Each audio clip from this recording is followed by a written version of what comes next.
Muummichi ministeeraa amma dhiyoo kana jecha isaanii namni kamuu ajaa'ibsiifatee kan miidiyaarra oofamu jira. Madda mariseedha. Ida'amuu jechuudha. Ida'amuu gaafa jedhamu biyyattii kana keessatti akkanaa galutti sabaaf sablammii gara 80 oltu jira.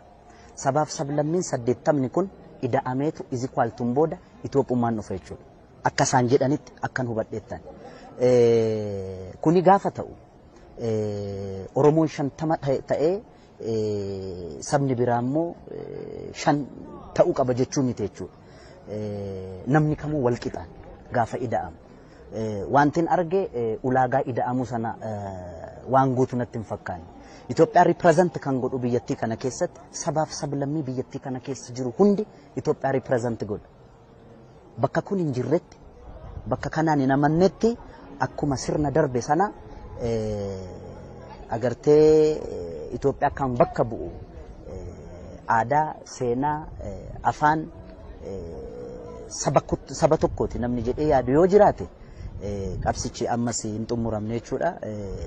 Gara fuulduraatti illee akka kun sirraa'u sabaaf sablammii biyyattii kana keessa jiran hundarraa eegama jechuudha.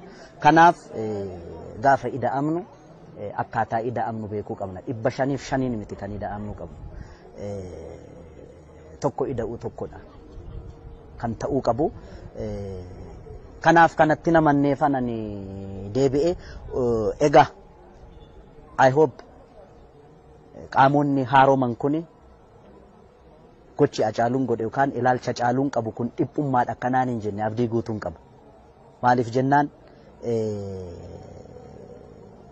ejjennoon ani kaleessa fudhadhee qaamota hin haaromneen yookaan immoo waggaa 2-3 dura tarii yookaan na hiisisuu ta'uu danda'a yookaan taappeellaa dhiphummaa kana yookaan isinuu hin beektu maqaa guddaa natti kennamuu danda'a ture.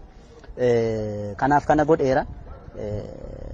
Qaamonni kana ilaalan akka sirriin taane hubatanii waan kun akka sirraa deemu dirqamnis kan isaaniiti.